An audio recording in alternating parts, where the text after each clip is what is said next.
Siempre he vivido con esta mentalidad de si eres el más pequeño en la mesa es que algo estás haciendo bien. Y si eres el que menos sabe en la mesa, muchísimo más. El futuro de la inteligencia artificial no recae en los LLMs, recae en los agentes especializados. La IA no va a quitar trabajos. Le va a quitar el trabajo a las personas que no sepan usar la herramienta. Pero las empresas, del neto de empresas, y hablemos de la TAM que están implementando inteligencia artificial, es definitivamente menos del 10%. Big Techs corriendo a 30,000 empleados un lunes en la mañana nada más porque sí. Trabajo que se quite hoy, trabajo que no se reemplaza más que con inteligencia artificial. O sea, empresas que dicen, no, pues es que yo ya integré inteligencia artificial, pero esa inteligencia artificial es segura. Ah, ok, ¿cómo es segura? Pero la tengo conectada a Google. Eso no la hace segura.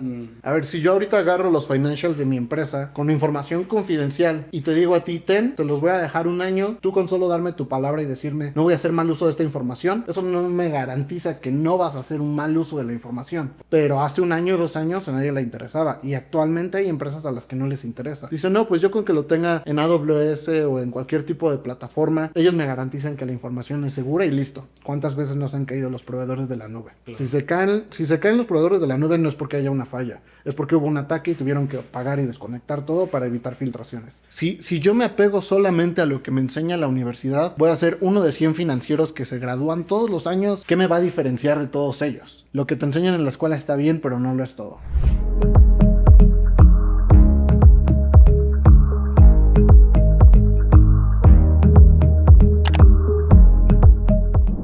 Sean ustedes bienvenidos a una nueva edición de Neuron IT Talks, un espacio donde conversamos con los líderes que están redefiniendo la industria de la tecnología en México y Latinoamérica. El día de hoy tenemos a un invitado clave, David Saavedra, Founder and CIO de DS Intelligence. David, bienvenido a este espacio. ¿Cómo te encuentras el día de hoy? Muy bien, Axel. Todo bien, gracias. ¿Tú qué tal? Bien, también pues aquí gustoso de poder concretar esta entrevista. Y antes de empezar con mis primeras preguntas, quiero hacerte un poquito de preguntas para que la gente te vaya conociendo, para que nuestra audiencia sepa qué es lo que hace DS Intelligence. ¿Te parece? Adelante. Excelente. Pues ahora sí, David, dinos a grandes rasgos qué hacen en DS Intelligence. Sí, mira, te cuento brevemente. DS Intelligence nace... Yo tenía 17 años, justamente fue en plena pandemia, nace primero como menús digitales, justamente apoyando a las pymes, y yo creo que eso es lo que seguimos arrastrando hasta el día de hoy. La parte de el apoyar a las pymes con cualquier tipo de herramienta que a lo mejor creen que no está a su disponibilidad, creo que ese sigue siendo el core de la empresa y lo sigo tratando de mantener, a pesar de que ya pasaron 5 años de eso. Es más de 5 años, de hecho. ¿Qué hacemos actualmente? Pues a grandes rasgos desarrollamos infraestructura de inteligencia artificial, nos vamos hasta atrás en todo lo que son los fierros, para justamente poder apoyar y brindar inteligencia artificial desde la persona que está en la zona rural que no tiene acceso a internet ni energía, hasta una gran empresa que quiere brindar soberanía y privacidad de sus datos. Ok, ¿y tienen algún servicio especializado como su producto estrella o son varios los productos que tienen ustedes? Son varios productos, pero nuestro producto estrella es justamente para empresas. Las empresas llegan con nosotros y me dicen, oye, estoy gastando tanto en inteligencia artificial, porque ahorita la aceleración de adopción de inteligencia artificial es enorme. Muchas veces no están viendo los gastos y cuando les llega el recibo de cuánto están gastando, se acercan con nosotros para ver de qué manera lo pueden optimizar, aparte de brindar como una capita de seguridad. Ok. Y David, yéndome hacia un tema más coloquial, si se puede decir así, si no son mal mis cálculos, el día de hoy tienes 22 años, ¿verdad? Acabo de cumplir 23 años la semana pasada. Ok. Sí. Excelente. ¿Y por qué te pregunto esto, David? Me gustaría saber cómo es desde tu edad, 22 años, sentarse con directivos, con CIOs, qué tan difícil ha sido crear pues esta conciencia y con esta edad pues ahora sí tan joven. Es complicado. Ahora ya es menos complicado porque ya me sale un poco de barba, pero antes era más complicado. Siempre he vivido con esta mentalidad de si eres el más pequeño en la mesa es que algo estás haciendo bien.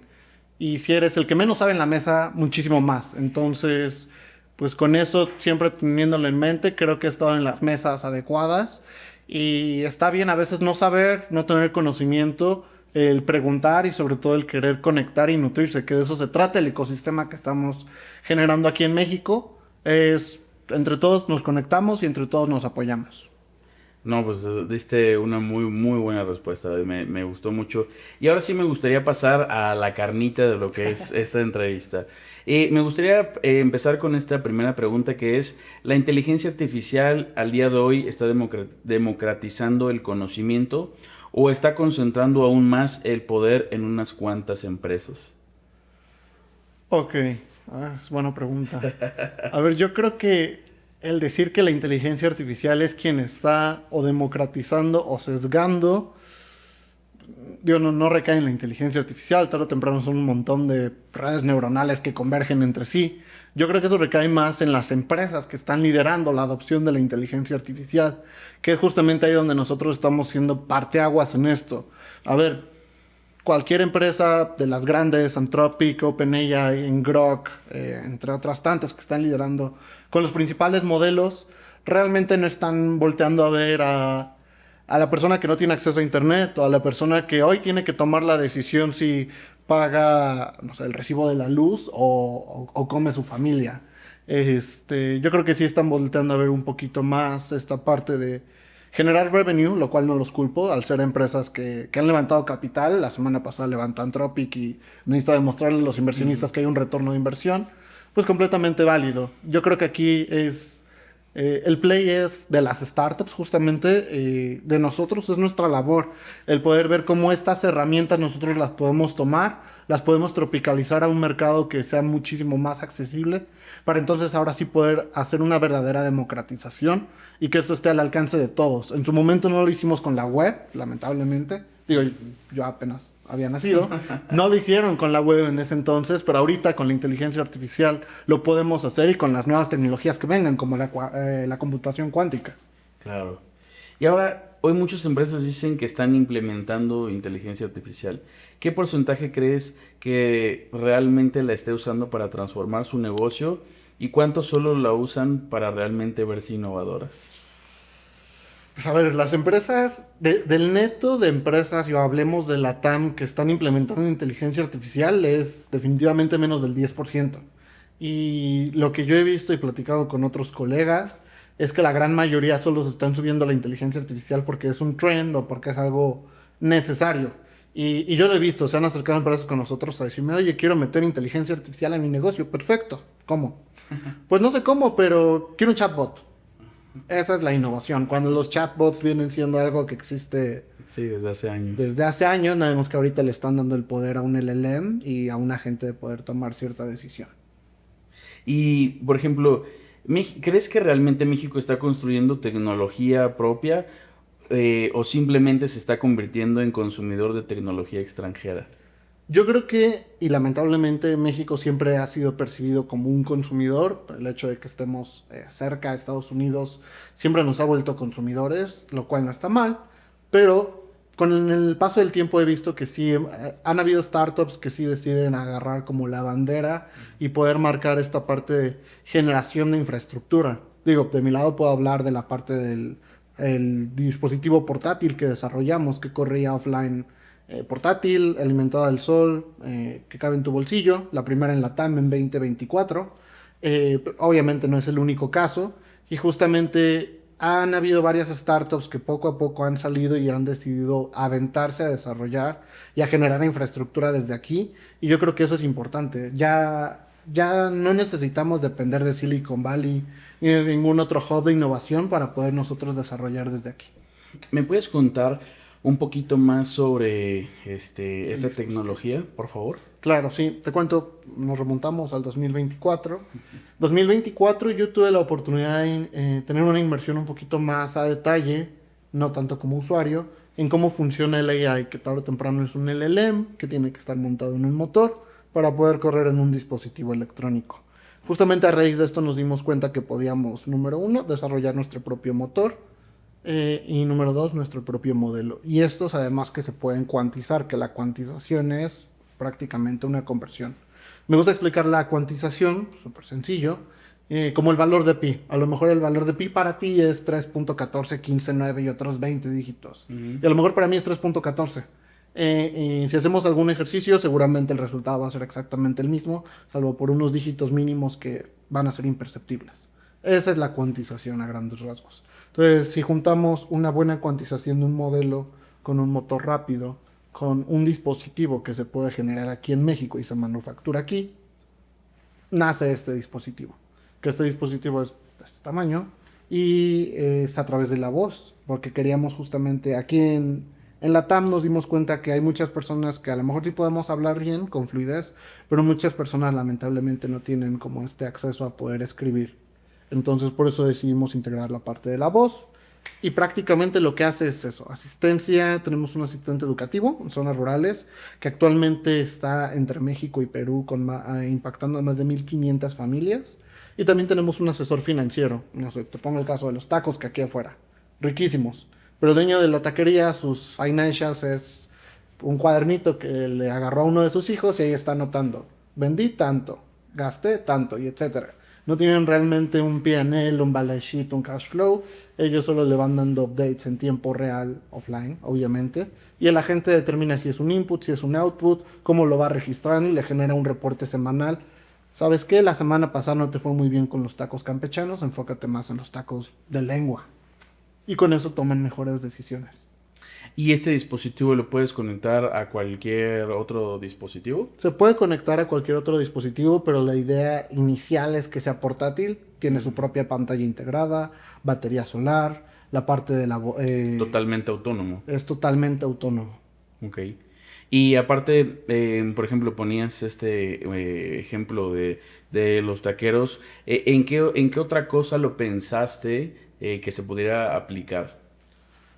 Pues mira, ese específico caso uso del asesor financiero, a ver, yo estudié finanzas Ok. y me gustan mucho los números, pero hace poco fui al psicólogo y el psicólogo, a ver, me bombardeó de preguntas y resulta que mi obsesión por las finanzas, porque también me encanta la tecnología, pero tengo una obsesión financiera, es porque crecí en un ambiente, mis papás también son emprendedores, pero no son precisamente los mejores gestores financieros. Entonces yo he vivido durante mis 22 años de edad justamente de carne viva lo que es tener un buen negocio, pero tener una mala gestión financiera. Entonces, así como está pensado para taqueros, está pensado para cualquier tipo de pyme, y no solo en México ni en Latinoamérica, puede crecer. Hemos evaluado entrar al mercado asiático, solo que es un poco complicado, pero puede asistir a cualquier tipo de pyme, no importa su rubro. Entonces, en resumen, lo que tú viste fue un problema y buscaste la solución, Correcto. ¿no? Perfecto. Ahora, ¿tú podrías identificar hoy en día cuál es la mayor mentira que se están diciendo los directivos sobre inteligencia artificial en este momento? Son varias. Entonces, échale. La parte de la privacidad, yo creo que esa es a mí, la que más me duele. O sea, empresas que dicen, no, pues es que yo ya integré inteligencia artificial, pero esa inteligencia artificial es segura. Ah, ok, ¿cómo es segura? Pero la tengo conectada a Google. Eso no la hace segura. Mm, No, pues firmé un agreement con una empresa grande que sirve inteligencia artificial. Eso no es seguro. A ver, si yo ahorita agarro los financials de mi empresa con información confidencial y te digo a ti, te los voy a dejar un año y tú con solo darme tu palabra y decirme, no voy a hacer mal uso de esta información, eso no me garantiza que no vas a hacer un mal uso de la información. Y lamentablemente eso es lo que estamos haciendo, que involucra muchísimas más cosas. El hecho de que un servidor esté en otro país es otra regulación. Hay países que determinan que esa información tiene que ser tratada de cierta forma, que los gobiernos pueden acceder a cierta información, el uso que le dan a cierta información. La inteligencia artificial tarde o temprano fue entrenada con muchísimos datos de los consumidores. Esos datos que tú estás externalizando, tú no sabes qué tipo de trato le están dando. A lo mejor en el mejor de los casos, pues van a entrenar un nuevo modelo. Pero también se le pueden dar 1,000,000 de malos casos de uso. Y yo creo que eso nadie lo está viendo y es algo que desde 2024 vengo diciendo y hasta apenas en 2026 hay algunas empresas o industrias específicas como la industria fintech, la proptech, la legal tech, la health tech, que sí ya les está interesando un poquito más esta parte de la regulación. Pero hace un año o 2 años a nadie le interesaba y actualmente hay empresas a las que no les interesa. Dicen, no, pues yo con que lo tenga en AWS o en cualquier tipo de plataforma, ellos me garantizan que la información es segura y listo. ¿Cuántas veces nos han caído los proveedores de la nube? Claro. Si se caen los proveedores de la nube no es porque haya una falla, es porque hubo un ataque y tuvieron que apagar y desconectar todo para evitar filtraciones. Y aún así hay filtraciones. Y David, cambiando un poco de tema y volviendo como al tema principal, en esta parte pues sabemos que la tecnología es evolutiva, ¿no? Va evolucionando año con año, década con década. Eh, Dices que a los 17 años empezaste partiendo desde un punto que ya vimos fue el problema y resolverlo. Ahora, mi pregunta es, ¿qué esperas durante los siguientes años? ¿Qué es lo que, digamos, te entusiasma? No solo en el cambio de la empresa, sino también en la evolución de las tecnologías que van a ir surgiendo. Yo creo que se viene un cambio interesante. Estoy tratando de subirme, pero está un poco complicado. Justamente en la parte de... Y lo dicen desde hace ya algunos meses, que el futuro de la inteligencia artificial no recae en los LLMs, recae en los agentes especializados. Actualmente ya ha habido muchas personas que están optimizando agentes. El tema es que tú tienes un agente que está orquestando varios subagentes especializados para ciertas cosas. El tema es que el motor que sigue potenciando a esos mini agentes o subagentes especializados sigue siendo un LLM, el cual es muy caro. Imagina que tú tienes aquí 100 billones de parámetros y para contestar una pregunta como la que me acabas de hacer, realmente solo necesitas 100,000 parámetros. Lo demás lo estás cargando en vano. Entonces yo creo que hacia donde vamos es hacia una infraestructura de Small Language Models que estén especializados para que puedan ser orquestados por sus agentes especializados y entonces realmente podamos hablar de una soberanía, pero no solo eso, sino que todo va a ser muchísimo más rápido. Y en esta rapidez, ¿cómo ves el panorama futuro tanto en el mal uso y en el bien uso? ¿A qué crees que le debamos de prestar más atención? Pues es que en buen uso hay muchísimas vertientes. Desafortunadamente hemos visto estos casos de que una persona en Asia hackeó al gobierno mexicano con Cloud, porque Cloud es buenísimo, los modelos de Tropic son muy buenos. Yo creo que debe haber un poquito más de regulación con respecto al uso, sobre todo al acceso a herramientas tan potentes. Está el caso de Cloud Mythos, que lamentablemente no soy uno de los afortunados usuarios que tienen acceso a ella, pero hay personas que ya tienen acceso a ella y hablan que el poder de cómputo que tienen ese tipo de modelos es increíble y puede incluso hasta vulnerar. Que digo, ahí caemos en la parte de lo que existe con el hacking. Existe el hacking ético, que justamente es tratar de buscar las vulnerabilidades en un sistema para blindarlas y que no pase.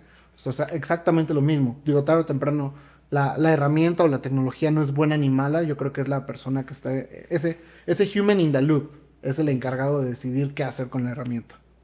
Ahora, te pregunto esto porque la siguiente pregunta que te quiero plantear es, si una empresa decide ignorar la inteligencia artificial durante los próximos 5 años, ¿qué tan grave puede ser la consecuencia para su competitividad? A ver, es que muchos decían, es que la inteligencia artificial va a quitar trabajos. Yo siempre dije, la IA no va a quitar trabajos. Le va a quitar el trabajo a las personas que no sepan usar la herramienta. Así como le quita el trabajo a las personas que no migraron a Excel, que no migraron a la web, que no migraron a un e-commerce. Todas esas personas exactamente lo mismo. Pero aquí lo interesante de las empresas y lo que no están viendo es que la inteligencia artificial, más que un enemigo o algo negativo, es algo que les puede facilitar un montón de cosas.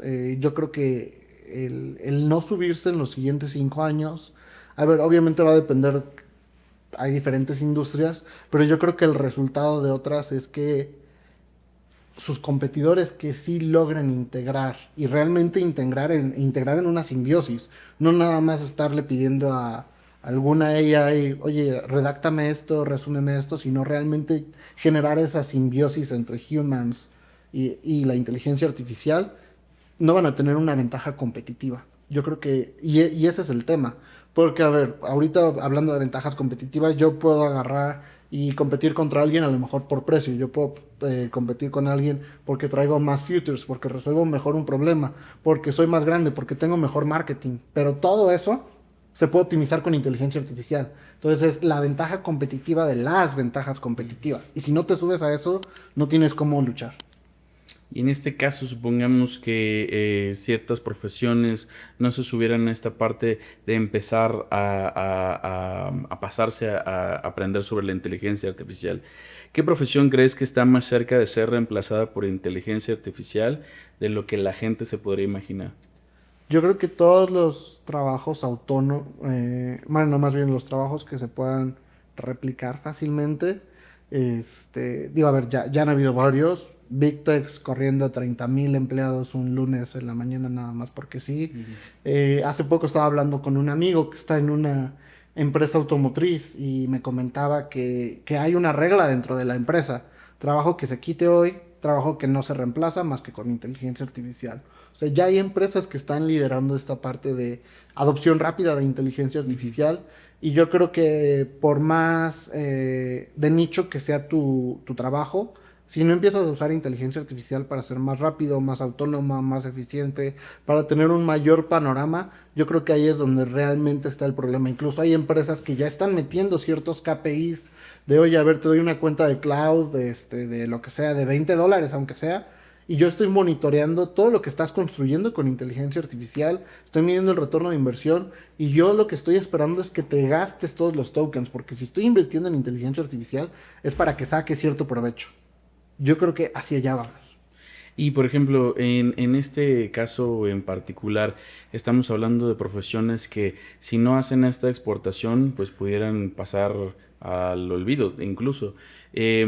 Para ti, ¿cuál crees que sería pues una estrategia, pues si no se puede decir perfecta, pero casi perfecta, de empezar a implementar inteligencia artificial con trabajo humano y que esto pudiera desarrollar a una empresa? A ver, a mí me encantaría y es el ideal que yo le digo a personas cercanas que se avienten un pasito atrás y vean ciertas partes de programación que son necesarias. Yo entiendo que obviamente no todos tenemos el tiempo, ni la dedicación, ni la facilidad, porque uno ve la terminal y se espanta. Me pasó en su momento cuando era más joven.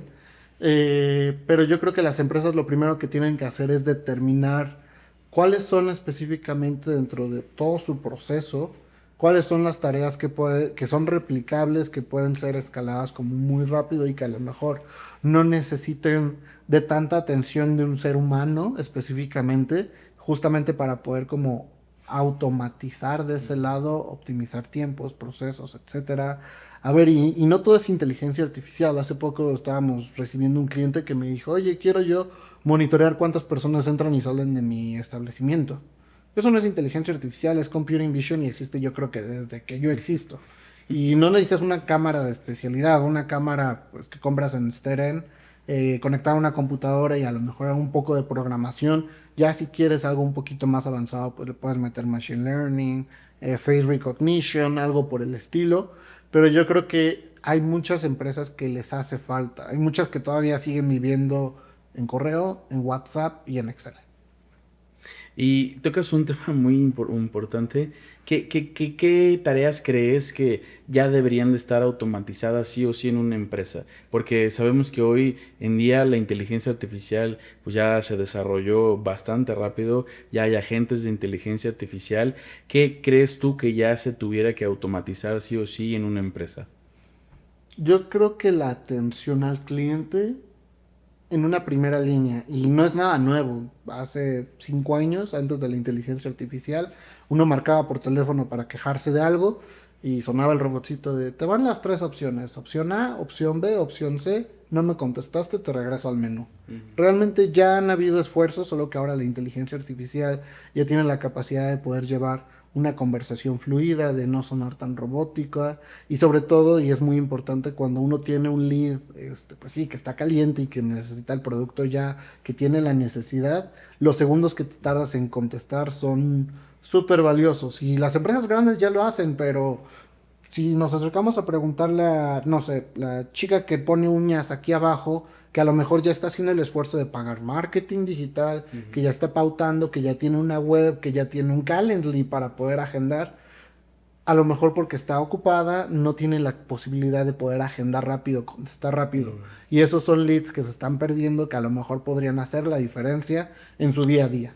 Entonces yo creo que ese sería como el primero. Hay otras cosas, la parte financiera, si bien no para tomar decisiones, para estructurar Exceles, eh, el poder interpretar un, no sé, un balance sheet que te ayude a determinar cómo vas en tus activos corrientes, los no corrientes, en tus liabilities, la parte de equity, cómo vas en tu estado de resultados, cómo va creciendo entre el Q1, Q3, de un año con respecto al otro, la generación de ratios, la interpretación de ratios. Oye, a ver, si yo tengo un ROA versus un ROE de tanto, ¿qué significa? A lo mejor, y yo sé que no todos son financieros, pero es importante que sepan la parte pues básica de las finanzas y sobre todo saber interpretar las cosas. Me gustan mucho tus respuestas, David, porque creo que esa es una muy buena combinación entre finanzas y tecnología. Y creo que por ahí escuché en alguna entrevista que la empresa que no sepa de sus números, pues está destinada a fracasar, ¿no? En este aspecto ponías el ejemplo de la chica que está en un puesto de uñas y que pudiera perder un lead caliente, ¿no? Me gustaría preguntarte qué tan necesario es hoy en día que aparte de la primera línea frontal, que sea una inteligencia artificial que pueda dirigirte hacia una atención a clientes, también esté la parte humana, porque sabemos que muchas veces no nos es suficiente la respuesta de una inteligencia artificial. Sí, mira, yo creo que vale la pena para el primer mensaje, o sea, ese mensaje en automático que te genera meta de quiero más información, cuánto cuesta, quiero reservar, N cantidad de cosas. O sea, que el cliente reciba en ese momento un mensaje no robotizado de cómo te puede ayudar en cuestión de segundos, que ni siquiera te dé la chance de cerrar la aplicación para volverte a Facebook o donde sea que tú hayas llegado, para que entonces ya el mismo usuario es un dando y recibiendo. O sea, yo te mando un mensaje automatizado, me contestas rápido automatizado, pero natural. Entonces yo ya te digo, oye, ya hago yo una interacción un poco más humana para justamente dar la opción de que el humano de este lado, del lado de la pyme, tenga la opción de responder también de una manera muy natural. Y mi siguiente pregunta es dirigida justamente hacia todo este entorno. Creo que podría ser un poco diferente tu respuesta, pero me gustaría saber, ¿la inteligencia artificial crees que va a generar más empleos de los que destruye? ¿O estamos entrando en una etapa donde veremos una sustitución masiva de talento? No, definitivamente la inteligencia artificial va a generar más oportunidades, no solo laborales, obviamente, pero sí es importante que tengamos justamente ese conocimiento. Y lo más importante, y es por eso que me desvivo por dar pláticas en universidades o en preparatorias, porque justamente los alumnos tienen que entender, y eso es algo que yo siempre tuve presente antes de dejar la universidad. Si yo me apego solamente a lo que me enseña la universidad, voy a ser uno de 100 financieros que se gradúan todos los años de uno de los 30 y tantos campus que tiene el Tecnológico de Monterrey. ¿Qué me va a diferenciar de todos ellos?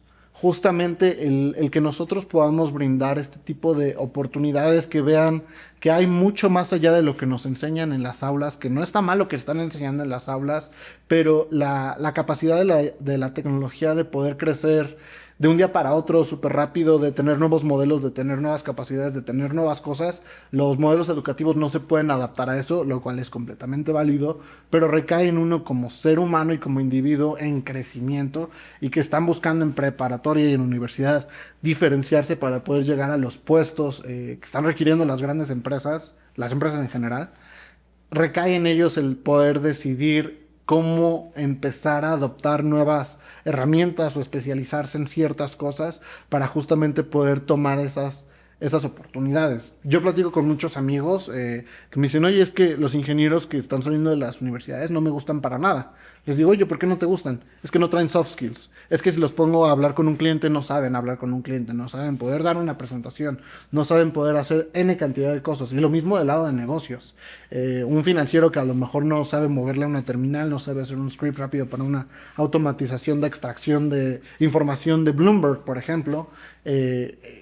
Hace falta eso. La verdad, yo creo, y eso sí es algo que a mí no me gusta para nada y por eso hago el esfuerzo, es justamente poder hablar con las nuevas generaciones y poderles hacer ver que lo que te enseñan en la escuela está bien, pero no lo es todo. Bueno, qué buena respuesta.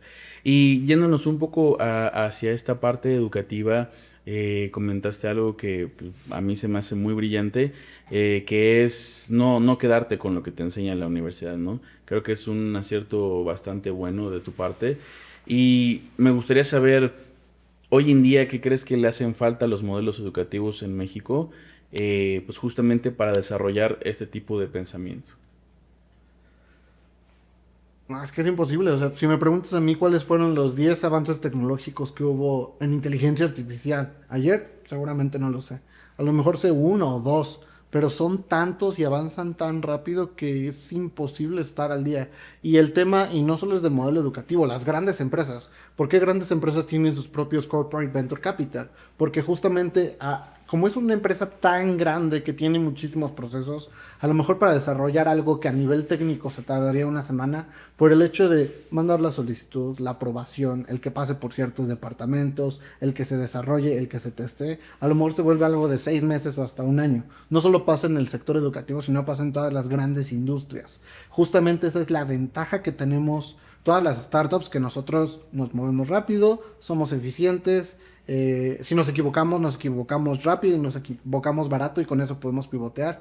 Entonces yo creo que la academia en sí, sí tiene una desventaja con respecto a startups, por ejemplo, EdTech en el sector educativo, que justamente nosotros podemos movernos muchísimo más rápido y generar muchísimo más valor.